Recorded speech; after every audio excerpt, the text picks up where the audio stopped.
Imagina só, subir em um púlpito para expor um texto milenar para centenas de pessoas, sabe? E a sua única preparação é tipo um aviso de 10 minutos e uma dose bem generosa de uísque. Nossa, é a receita pronta para o desastre, né? Pois é. Ou então pensa no outro extremo. Tentar decifrar os detalhes do assassinato do John F. Kennedy, lá em Dallas, mas usando as epístolas bíblicas do primeiro século. Ah, parece até história de ficção feita só para chocar a gente. Totalmente. Mas por incrível que pareça, esses são exemplos reais. E eles mostram muito bem o campo minado que é o estudo da hermenêutica. E o que deixa essa dinâmica tão fascinante é que, olha, tentar resgatar a intenção original de um autor que viveu há milênios é uma das tarefas intelectuais mais exigentes que tem.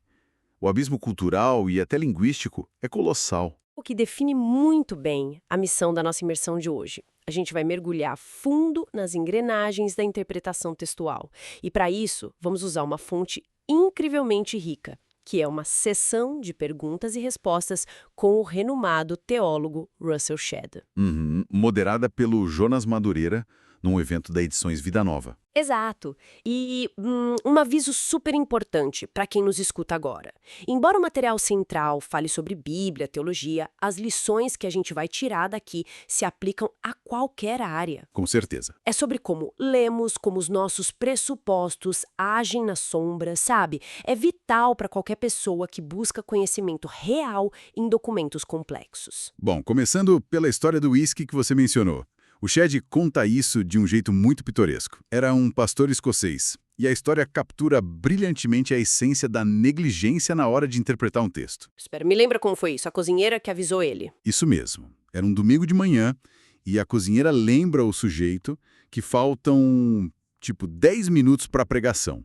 O preparo dele é absolutamente nulo. Meu Deus. Aí a solução que ele encontra é tomar uma bebida forte, ir para a frente da audiência e confiar que qualquer pensamento aleatório que cruzar a cabeça dele vai ser uma intervenção divina. O que, convenhamos, é a terceirização completa da responsabilidade intelectual, né? Total. A pessoa abre mão de analisar o contexto, de ver a gramática e substitui tudo por uma improvisação com uma desculpa mística. E o Shedd contrasta muito essa atitude com a disciplina daquele pessoal que verdadeiramente mastiga o texto original. Aqueles estudiosos que cruzam referências, usam concordâncias complexas, sabe?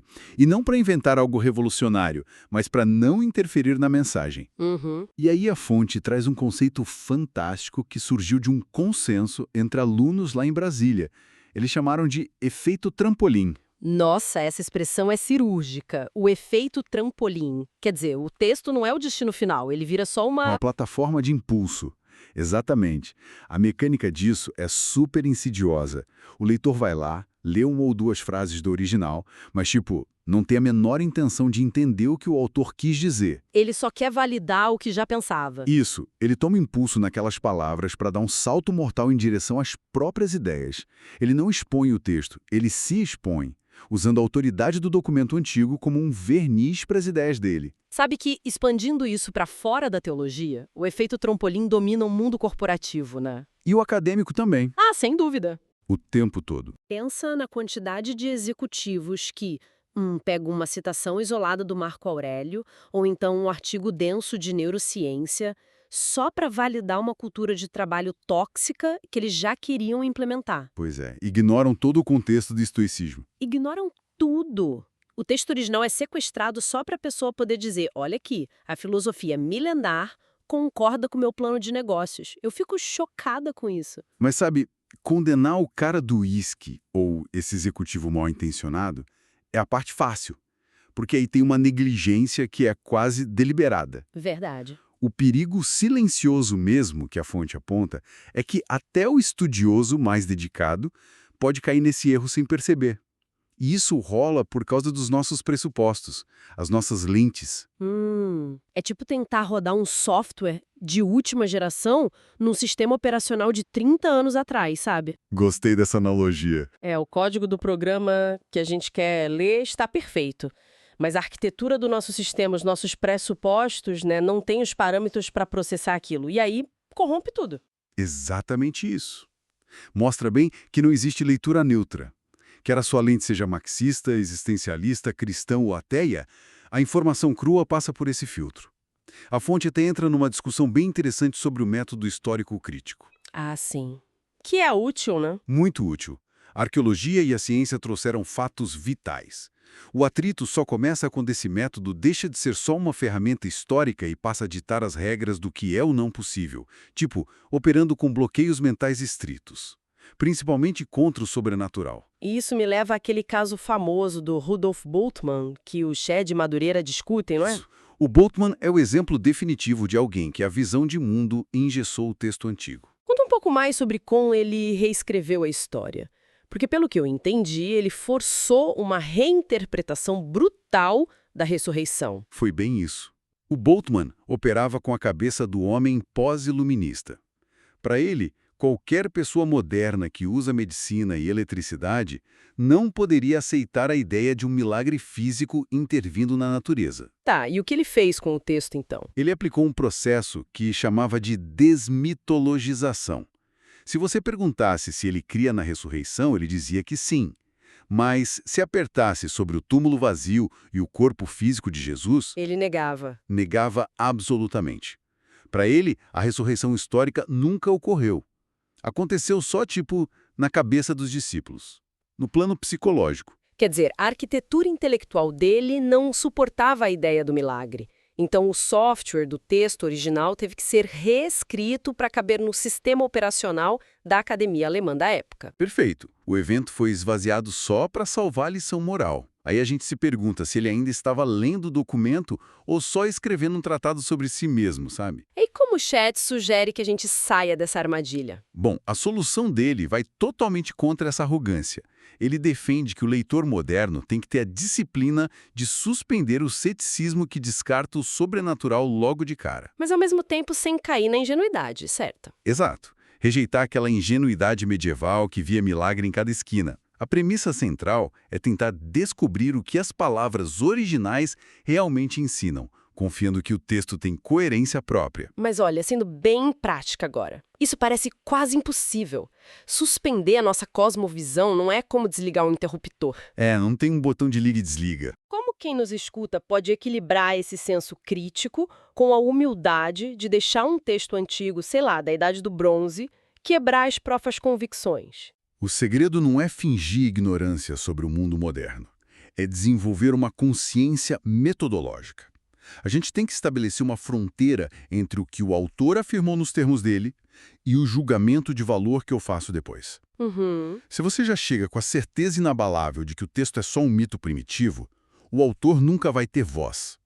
A humildade está em dar ao texto o benefício da dúvida antes de dar o veredito. E já que você falou nessa fronteira entre texto e julgamento, a fonte entra num território fascinante sobre misticismo, né?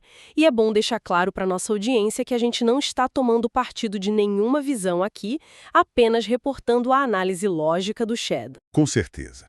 Nossa ideia é só destrinchar o raciocínio. Então, como é que o assassinato do John F. Kennedy aparece no meio das epístolas do primeiro século? Porque eu fico super curiosa com essa parte. É surpreendente, né?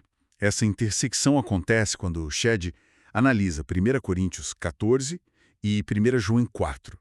Textos que falam sobre testar as origens espirituais. E ele ilustra isso com o caso da Jeanne Dixon. Quem era ela? Era uma mulher em Washington, lá na década de 60, que fazia previsões. Pela análise do Shed, ela era movida por influências demoníacas. E o bizarro não é a alegação mística em si, mas a precisão absurda com que ela descreveu o assassinato do Kennedy em Dallas, muito antes de acontecer. Nossa! Para muita gente hoje, seria só coincidência ou charlatanismo bem feito. Pois é, mas dentro do sistema teológico que a fonte propõe, ignorar o fato não resolve. O Shed usa uma explicação que respeita as regras do texto antigo. Como ele resolve esse quebra-cabeça? Ele vai lá em Hebreus, capítulo 2, que diz que o domínio demoníaco tem poder sobre a morte física dos não convertidos. É uma construção lógica bem restrita. A entidade maligna tem acesso ao mecanismo da mortalidade para quem não tem a proteção divina. Ah, entendi. Então tem um limite claro. Sim, é uma fronteira. Então a previsão hiperdetalhada sobre o Kennedy não é considerada uma profecia divina, mas sim o resultado desse acesso temporário aos bastidores da morte física. Ele usa a própria estrutura do texto para colocar tipo uma cerca elétrica ao redor desse misticismo desenfreado. Anomalias existem, mas a gente não pode abandonar o rigor analítico. Exatamente. E falando em abandonar o rigor, isso me lembra aquele outro abismo que vocês mencionaram na fonte. A vontade de achar conexões invisíveis e significados ocultos em toda a vírgula. O tal do método alegórico. A alegoria, a história está cheia de mentes brilhantes que caíram nessa armadilha. Agostinho é um dos exemplos mais clássicos criticados lá na fonte. A alegoria acaba dissolvendo a história real para extrair uma moral flutuante, sabe? Desfigura a intenção original. Mas, sempre tem alguém que levanta a objeção clássica. E Jesus?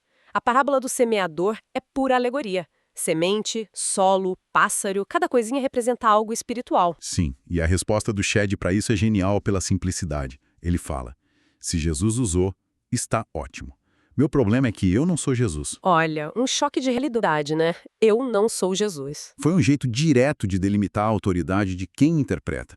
Ele traça uma linha bem grossa no chão, separando a alegoria da tipologia. Porque misturar as duas é o que gera os maiores desastres. Vamos separar isso bem direitinho então, porque essa diferença parece ser a chave para não viajar na maionese, né? A tipologia tem base na realidade e a alegoria, flutua. Perfeito. A alegoria irresponsável violenta a história. Coloca um significado que o autor original nunca imaginaria. Já a tipologia mapeia padrões que a própria Bíblia valida. Dá um exemplo de tipologia. Claro, a jornada de Israel no deserto foi um evento histórico e geográfico sólido no Antigo Testamento. Aí a Epístola aos Coríntios usa isso como um tipo, um modelo da vida cristã. O autor não apagou o deserto real, só mostrou um padrão arquitetônico da relação entre a divindade e a humanidade. Então, fazendo uma analogia, a alegoria irresponsável é igual a escrever uma fanfic. Ficção de fã, sabe? Como assim? Na fanfic, a pessoa pega o universo de um autor brilhante, como O Senhor dos Anéis, e começa a inventar histórias baseadas nas próprias obsessões. É criativo, divertido, mas o fã não tem a menor autoridade para dizer que o Tolkien queria dizer aquilo. Nossa, excelente comparação. É exatamente isso. A regra de ouro é se manter fiel à intenção do criador original. Sim, impor a sua criatividade externa é sufocar o documento. E para ouvir a voz do autor com nitidez, a gente precisa das ferramentas certas. A fonte lembra da origem da Edições Vida Nova? Ah, a história do Arthur Brown em Portugal. Isso foi há mais de 50 anos, né? Isso. Ele visitou um líder religioso lá e o cara tinha uma biblioteca com tipo 4 ou 5 livros no total. É um vácuo brutal de recursos. Como você vai exigir fidelidade na interpretação se a pessoa está trabalhando completamente desarmada? A indignação do Brown com essa falta de ferramentas foi o catalisador. E isso leva a um debate muito técnico que a fonte aborda. A gente precisa dominar grego e hebraico para ser bom nisso hoje. Porque, olhando de fora, parece uma barreira intransponível, não acha? Exclui quase todo mundo de uma compreensão real. Sim, mas a posição do Shedd é muito pé no chão. Ele diz que hoje, dominar as línguas originais não é o único requisito. A especialização resolve muito disso. Ele cita os comentários bíblicos de estudiosos como D.A. Carson. Ah, que traduzem aquela complexidade absurda da sintaxe e etimologia de uma forma que a gente consegue processar, né? Exato. O Shedd mesmo admitia que raramente teria capacidade de corrigir o grego do Carson. Ou seja, a gente pode surfar na onda do trabalho árduo desses gigantes. O pesquisador de hoje não tem mais a desculpa de não saber grego para fazer aquela pregação Luiz no improviso. Verdade. O ferramental resolve a língua, mas não resolve a estratégia errada de leitura. E a fonte entra num ponto delicado. Uma moda atual que parece piedosa, mas gera distorções, que é o uso exclusivo de Cristo como a chave hermenêutica. Espera, mas sendo um texto cristão, não parece lógico que tudo aponte para Cristo? Qual é a falha estrutural disso? A falha está no exagero da aplicação dessa lente. O Shedd avisa que se você exige que absolutamente cada versículo aponte para a salvação, você cria uma miopia. O leitor foca quase só nos evangelhos e em Atos e ignora as epístolas. E é nas epístolas que estão as regras práticas para estruturar a comunidade, resolver conflitos interpessoais e lidar com a moralidade do dia a dia. Entendi. Voltando para o mundo da arquitetura, é como você tentar construir um prédio luxuoso só olhando para a porta de entrada. Perfeito. Como assim? Imagina que você aprova a construção focando só na entrada de vidro imponente, que seria o convite dos evangelhos. O construtor acha a entrada tão linda que joga no lixo as plantas baixas e as plantas de engenharia. Que seriam as epístolas. Isso, essas plantas técnicas mostram a carga dos pilares, onde passa o encanamento. Se o prédio tem só uma porta bonita, mas não tem instrução de como suportar a pressão do vento, ele desaba na primeira tempestade. Sensacional. É uma falência estrutural que acontece por aversão ao manual técnico. A estética da porta é mais atraente. E isso nos leva à síntese final dessa análise profunda. O alerta do teólogo John Stott sobre a maior fraqueza de qualquer pessoa que expõe um texto. Que é a vaidade intelectual. Aquela vontade incontrolável de parecer brilhante, de trazer argumentos mirabolantes de fora. Exato. O cara faz malabarismos lógicos que não estão no texto só para mostrar o quanto ele é inteligente. A autoridade do autor original some, ofuscada pelo exibicionismo do leitor. E a fonte destaca bons exemplos, né? Como John Piper e o próprio John Stott naquela exposição clássica em Urbana em 64. Isso mesmo. A estratégia deles é restringir o campo.